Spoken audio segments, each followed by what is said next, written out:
네, 하나님께 참 감사드립니다. 지난 반년을 돌아보니 하나님께서 우리를 인도해 주셨고 또 은혜 베풀어 주셨음을 믿습니다. 오늘 맥주 감사 주일인데요. 우리 한국에서 이렇게 또 절기로 지키는 이 맥주 감사 주일의 유래를 잠깐 좀 나누겠습니다. 출애굽기 23장 16절, 맥주절을 지키라. 이는 내가 수고하여 밭에 뿌린 것의 첫 열매를 거둠이니라. 수장절을 지키라. 이는 내가 수고하여 이룬 것을 연말에 밭에서부터 거두어 저장함이니라. 이스라엘을 향한 하나님의 명령입니다. 이 이스라엘에서는 보리의 첫 열매를 3월에서 4월, 태양력이죠. 3월에서 4월에 추수를 합니다. 그래서 맥주절로 지켰는데 첫 열매를 드린다고 하여 초실절이라고 했으며, 나중에 이 초실절 후에 7주가 지나게 되면 7.7절, 7주가 지났다고 해서 7.7절이라고 합니다. 오순절이라고도 하는데, 그때는 태양력으로는 5월에서 6월 그 시간입니다. 그때는 이제 밀을 추수하게 되죠. 네, 한국에서 이 맥주절을 지키는데 우리 한국에서 이 보리를 첫 수확할 때가 언제냐면 6월 중순에서 말경이라고 합니다. 이스라엘의 그 농사 시기와 우리 한국의 농사 시기가 좀 다르죠, 그죠? 그래서 우리가 맥주절로 지키는 것은 한국적으로 우리 한국 교회에서 적용하는 것이라고 보면 될 것 같습니다. 참 추수감사절도 그렇고 그리고 맥주절도 그렇지만은 농경 문화에서 비롯된 것이지만 우리 여기에 계시는 또 많은 성도님들 주업이 농사인 분들이 거의 없으시죠. 거의 없으신 걸로 알고 있습니다. 시간이 있으신 분들, 은퇴하신 분들이 이제 땅에서 밭을 또 밭농사를 하면서 이렇게 열매를 또 소확하시는 분들을 보았습니다. 그런데 거의 우리 성도님들의 주업은 어떤 직장을 가지고 사업을 하시거나 또 공무원 생활을 하시거나 또 이렇게 직장을 가지고 생활하시는 분들이 있는데, 우리가 이 맥주절을 지킬 때 지난 반년을 돌아보면서 또 하나님 앞에 감사할 일들을 생각하고 그렇게 하나님 앞에 풍성한 감사로 예배하는 시간 되시기를 소망합니다. 오늘 정말 새롭게 보이는 분들이 몇 분 계세요. 잘 오셨습니다.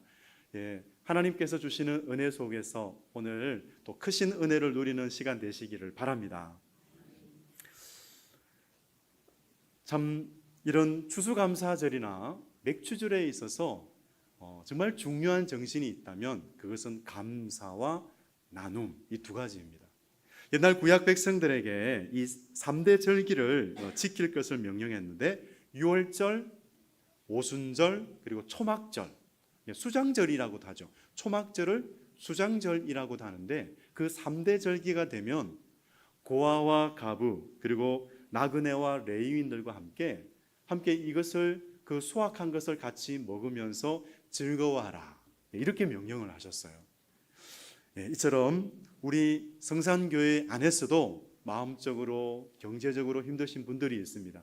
그분들을 생각하면서 그분들을 위해서 기도하고 또 그분들과 함께 좋은 것을 나누는 우리 사랑이 가득한 성산교회 되어지기를 간절히 원합니다. 여러분, 정말 한 해를 돌아볼 때 우리가 감사할 수 있는 이유가 있는데 그것은 하나님의 사랑입니다. 우리를 변함없이 사랑하십니다. 그 첫 번째 사랑의 언어를 말씀드리겠습니다. 그것은 하나님이 우리를 위하신다. 오늘 본문 31절입니다. 우리 31절 같이 읽겠습니다. 시작. 그런즉 이 일에 대하여 우리가 무슨 말 하리요? 만일 하나님이 우리를 위하시면 누가 우리를 대적하리요? 아멘. 하나님이 우리를 위하십니다.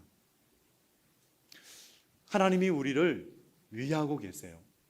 어떻게 위하시는가? 그것을 알려주는 말씀이 로마서 8장 29절 30절 말씀이에요. 우리 같이 한번 읽겠습니다. 하나님이 미리 아신 자들을 또한 그 아들의 형상을 본받게 하기 위하여 미리 정하셨으니 이는 그로 많은 형제 중에서 맏아들이 되게 하려 하심이니라. 또 미리 정하신 그들을 또한 부르시고 부르신 그들을 또한 의롭다 하시고 의롭다 하신 그들을 또한 영화롭게 하셨느니라. 아멘. 여러분, 여기서 참 사랑이 묻어나는 말 5가지가 있어요. 첫째는 미리 하심, 둘째는 미리 정하심, 셋째는 부르심, 넷째는 의롭다 하심, 다섯째는 영화롭게 하심. 정말 사랑이 듬뿍듬뿍 담겨 있는 말입니다. 그래서 이것을 복음의 황금 사슬이라 그래요. 근데 이 동사들의 시제를 보면은 부정과거입니다. 이 부정과거는 이미 일어난 일을 말할 때 사용을 합니다. 예, 괜찮습니다. 무슨 뜻일까요? 예, 이 부정과거로 쓰여졌다는 것은 그만큼 흔들 수 없는 약속을 말씀하실 때 사용하는 겁니다. 확실하다는 거예요. 여러분, 영화롭게 하심, 이것이 우리에게 아직 일어나지 않았어요. 그런데 놀랍게도 영화롭게 하셨느니라 이렇게 부정과거로 사용하고 있다는 거예요. 이것은 반드시 일어날 것이다. 그렇게 하실 것을 확실하게 보여주고 있는 말씀, 그건 확실하다라는 것을 우리에게 말씀하고 있는 겁니다. 정말 이 복음의 황금 사슬이 우리에게 베풀어지도록 이 땅에 태어나신 분이 계시죠. 이 땅에 들어오신 분이 계시죠. 사람이 되신 분, 예수 그리스도. 참 그 예수 그리스도의 복음 같은 말씀 32절 말씀인데요. 제가 한번 읽어보겠습니다. 자기 아들을 아끼지 아니하시고 우리 모든 사람을 위하여 내주신 이가 어찌 그 아들과 함께 모든 것을 우리에게 주시지 아니하겠느냐. 정말 이 하나뿐인 독생자 예수 그리스도를 믿고 따르는 자에게 말씀하세요. 내가 너를 사랑한다. 내가 너를 사랑한다. 내가 너를 사랑한다. 내가 너를 사랑한다. 여러분, 이 사랑의 음성이 여러분 마음 가운데 들려지십니까? 이 복음의 황금 사슬을 들을 때에 주님이 우리를 이렇게 사랑하시는구나. 주 예수를 믿는 자, 이 복음의 황금 사슬 받고 이 복음의 황금 사슬로 예수 그리스도와 함께 단단히 묶여져 있는 것을 믿으시기 바랍니다. 우리는 하늘의 복을 받은 사람이에요. 여러분, 태풍이 칩니다. 태풍이 칠 때 제가 영상을 보니까 배와 배를 줄로 묶어 놓더라고요. 여러분, 올해도 태풍이 불어 칠 겁니다. 제가 태풍이 여러분 불어치는데, 여러분 이 태풍이 강하게 불면 어떻죠? 참 그렇게 배와 배를 줄로 이렇게 묶어두는데, 그렇게 하는 이유가 이 배가 태풍에 떠밀려 가지 못하도록, 그리고 침몰하지 않도록 그렇게 배와 배를 이렇게 같이 서로 묶어 놓잖아요. 여러분, 미국 땅을 한번 생각해 보시죠. 미국 땅은 한국 땅과는 차원이 달라요. 그래서 이 태풍의 규모가 다릅니다. 그 허리케인과 같은 태풍이 있잖아요. 허리케인이 한번 지나가니까 마을 전체가 초토화되잖아요. 그런 것을 보셨을 겁니다. 정말 이렇게 폭풍우가 치는 그런 시절, 우리 인생에서 이 예기치 않는 폭풍우가 불 때, 갑작스럽게 불어닥칠 때 정말 어떻습니까? 우리는 진짜 우리는 넋을 잃고 우리는 멍하게 있을 수밖에 없습니다. 정말 그런 어려운 시기에 하나님 앞에 더 기도해야 돼요 말을 듣지만 우리는 그렇게 그냥 멍하게 있을 수밖에 없는 그런 사람이죠. 하지만 하나님께서는 이 복음의 황금 사슬로 우리를 예수 그리스도와 단단하게 묶어 놓으셨다라는 거예요. 여러분, 예수 그리스도 안에 있으면 우리는 든든합니다. 그렇습니다. 그분이 우리를 위하고 계세요. 위하고 계신데요, 어느 정도냐면은 영원토록 우리를 위하십니다. 그래서 여러분 안심하십시오. 어떤 일이 이 땅에서 어떤 일이 일어난다 할지라도 여러분 안심하십시오.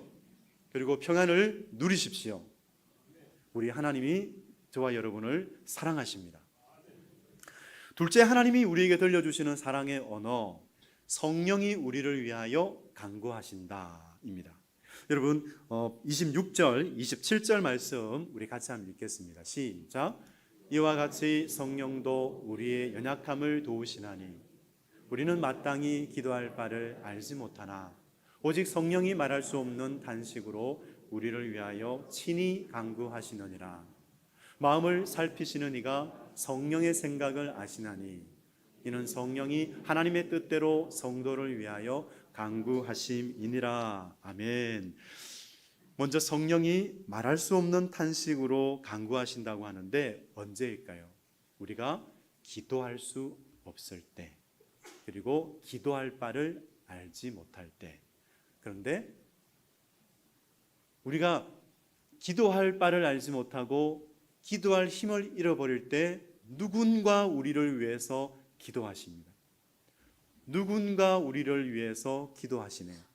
그분이 바로 성령이십니다. 참 어려운 일을 그렇게 갑작스럽게 당하면 사실 기도가 나오지 않죠. 우리의 마음은 상한 갈대와 같고 꺼져가는 심지어와 같죠. 슬픔과 고민에 잠기게 됩니다.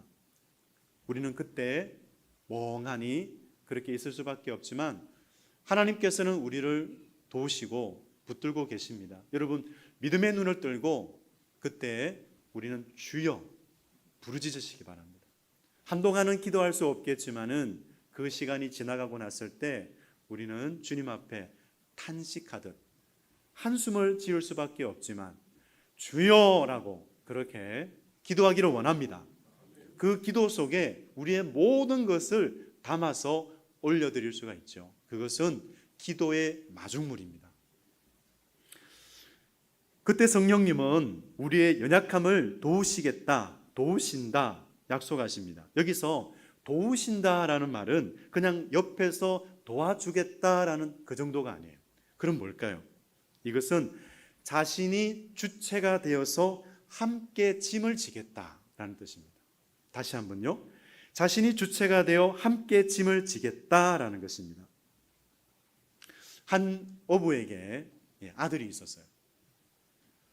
그 아들에게 아버지는 노를 짓는 것을 가르쳐 주고 싶었습니다. 그래서 한번 아들 노를 한번 저어봐라 이렇게 말했습니다. 이 아들이 노를 젓는데 너무 힘겨워해요.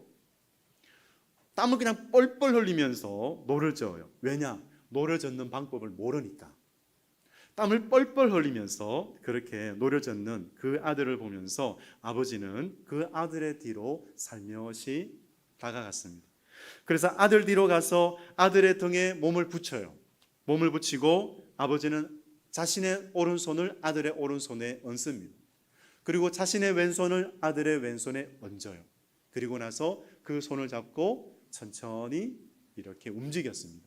그러니까 노를 저었고 배가 갔어요.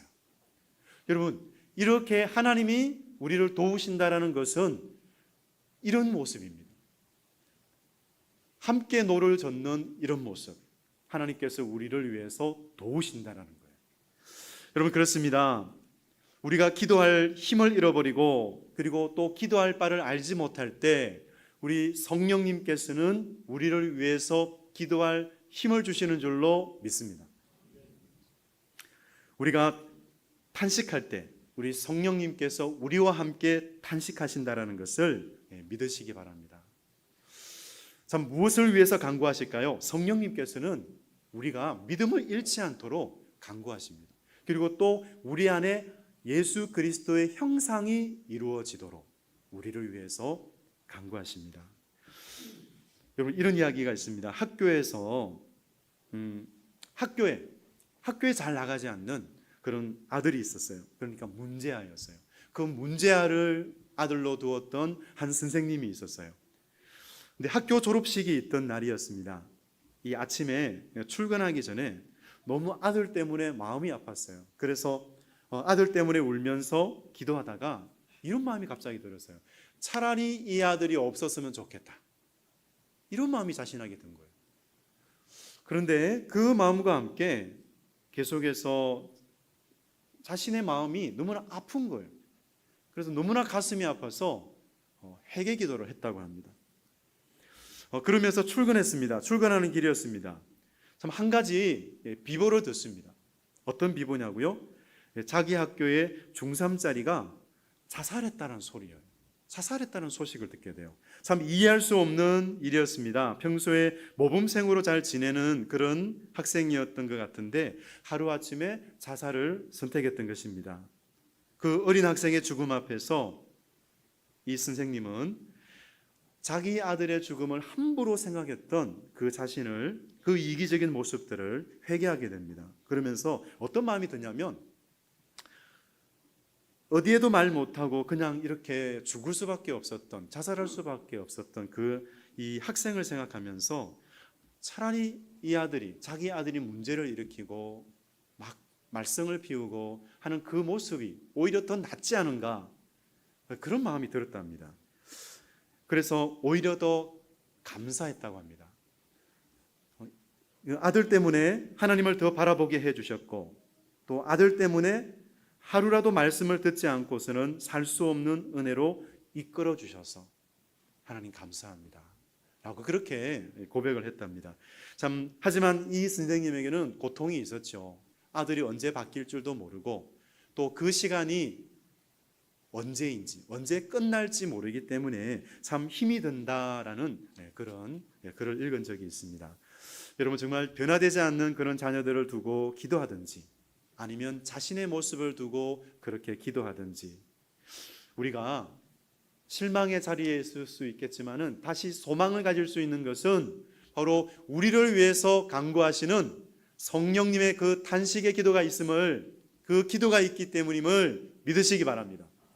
성령님은 실패하지 않으십니다. 우리를 위해서 기도하시는 그 성령님의 탄식의 기도가 있기 때문에 우리는 실패하지 않습니다. 하나님의 뜻대로 우리의 방향은 계속 이끌어져 갈 것입니다. 여러분, 그래서 소망을 가지시기 바랍니다. 여러분, 세 번째, 이 사랑의 언어가 있어요. 하나님께서 들려주시는 그 사랑의 언어는 예수님이 하나님 우편에서 간구하신다입니다.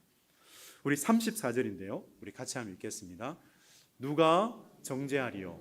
죽으실 뿐 아니라 다시 살아나신 이는 그리스도 예수시니 그는 하나님 우편에 계신 자요 우리를 위하여 간구하시는 자시니라. 아멘. 그렇습니다. 여기에서 간구하다, 이 말의 뜻은 호소하다, 청혼하다, 중재하다, 이런 뜻입니다. 참, 우리가 하나님의 말씀대로 살지 못할 때 우리 마음은 어떨까요? 우리 마음은 찔림을 받습니다. 그렇게 찔림을 받는다라는 것은 우리 양심이 살아있다라는 것이죠. 그 사람은 살아있다라는 거예요. 정말 하나님 앞에 얼굴을 들 수 없을 정도로 그런 부끄러움을 느낄 때가 있습니다. 여러분, 죄로 인해서 우리의 기도가 막혀버릴 때가 있죠. 여러분, 그때 그 시간에 그것을 놓치지 않는 그런 영적 존재가 있습니다. 정말 그 나쁜 영적 존재는 사탄입니다. 이 사탄은 그 시간을 놓치지 않죠. 사정없이 비난합니다. 사정없이 정죄합니다. 참, 베드로가 그랬습니다. 베드로가 예수님이 고난당할 때 나는 예수님을 버리지 않겠습니다. 다른 제자들 버릴지라도 나는 예수님을 버리지 않겠습니다. 호언장담하죠. 다른 제자들도 그렇게 말을 했어요. 주와 함께 죽을지언정 주님을 부인하지 않겠습니다. 그런데 베드로는 3번이나 예수님을 부인하고 말았습니다. 참, 얼마나 수치스러웠을까요? 마태복음 기자가 기록한 대로 이에 베드로가 주님의 말씀에 다 굴기 전에 내가 3번 나를 부인하리라 하심이 생각나서 밖에 나가서 심히 통곡하니라. 참, 예수님을 버리고 도망간 제자들보다, 다른 어떤 제자들보다 이 베드로는 참 죄책감이 더했을 것입니다. 그런데 놀라운 것은 이 사탄의 정죄가 실패로 끝나고 말았다라는 거예요. 사탄은 그 사탄의 계획이 실패합니다. 왜일까요? 바로 베드로를 위해서 간절하게 기도했던 예수님의 기도가 있었기 때문이에요. 누가복음 22장 31절 우리 같이 한번 읽겠습니다. 시작. 시몬아 시몬아 보라 사탄이 너희를 밀가부르듯 하려고 요구하였으나 그러나 내가 너를 위하여 내 믿음이 떨어지지 않기를 기도하였노니 너는 돌이킨 후에 내 형제를 굳게 하라. 아멘. 그렇습니다. 베드로를 위하여 예수님께서 기도하시고 간구하셨기 때문에 비록 사단이 정죄하고 사단이 베드로를 넘어뜨리려고 했지만 베드로는 다시 일어나죠. 참 그렇습니다. 예수님께서는 베드로를 위해서 변호하시고 그리고 또 대언하십니다. 이처럼 우리 성산교회, 춘천 성산교회를 위해서 기도하시는 분이 있어요. 우리를 위해서 기도하시는 분 때문에 여러분 마귀가 우리를 비난한다 할지라도 마귀가 정죄한다 할지라도 우리가 믿음을 잃어버리지 않고 우리가 다시금 죄를 회개하고 다시금 거룩한 삶으로 나아갈 수 있는 것은 바로 예수님께서 보좌 우편에서 우리를 위해서 기도하시고 있기 때문입니다. 우리는 그것을 믿습니다. 우리가 죄를 깨닫는 것, 하나님께서 우리에게 말씀해 주시고 우리가 죄를 깨닫고 회개할 수 있는 것, 그것은 예수님께서 우리를 사랑하심으로 기도하고 있기 때문입니다. 그래서 우리가 회개할 때 예수님의 보혈이 우리 한 사람 한 사람을 덮어주시는 줄로 믿습니다. 예수님의 그 보혈이 우리를 깨끗게 하십니다. 우리 죄가 주홍빛같이 붉을지라도 눈과 같이 희게 하시는 그 예수님의 보혈을 찬양합니다. 요한일서 2장 1절 2절 말씀 보면요, 약속의 말씀이 있는데요, 우리 같이 한번 읽겠습니다. 시작. 나의 자녀들아 내가 이것을 너희에게 쓰면 너희로 죄를 범하지 않게 하려 함이라. 만일 누가 죄를 범하여도 아버지 앞에서 우리에게 대언자가 있으니 곧 의로우신 예수 그리스도시라. 아멘. 여러분, 사탄이 아무리 하나님의 자녀를 정죄하려고 해도 정죄할 수 없는 근거가 있습니다. 세 가지가 있습니다. 첫째는 예수님은 우리를 위해서 죽으셨습니다. 우리를 위해서 우리를 대신해서 형벌과 저주를 받으신 거예요. 그래서 우리는 모든 정죄로부터 자유합니다. 둘째는요, 우리 예수님은 다시 살아나셨어요. 우리를 위해서 살아나신 거죠. 온전히 순종하셔서 율법의 요구를 다 이루시고 살아나셨습니다. 그래서 우리는 믿음으로 의롭다함을 받았습니다. 그리고 세 번째는요, 우리 예수님께서 보좌 우편에서 우리를 위해서 대언하고 계세요. 우리가 죄를 지을 때마다. 여러분, 내가 그의 죄를 위하여 죽었고 다시 살아났습니다 라고 대언하고 계세요. 이것은 과거에 지은 죄, 현재에 지은 죄, 현재에 짓는 죄, 미래에 또 지을 죄, 이 모든 죄값이 다 지불되었습니다 라는 것을 말하고 있는 거예요.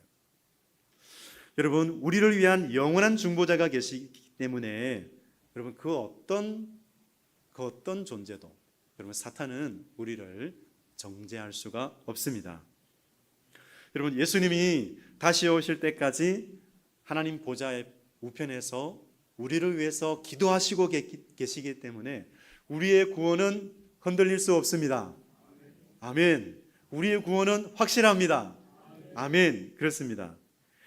참으로 이 사탄의 그 정죄, 그 사탄의 정죄에 어떤 괴롭힘을 당하고 있다면 우리는 이렇게 선포하기를 원합니다. 저를 따라서 함께 선포하겠습니다. 예수님이 나를 위해 죽으셨습니다. 예수님이 나를 위해 살아나셨습니다. 예수님은 나를 위해 통치하십니다. 예수님은 나를 위해 중보하십니다. 여러분, 그래서 안심하십시오. 여러분, 평안을 누리십시오. 그리고 담대하십시오. 네, 기도하겠습니다.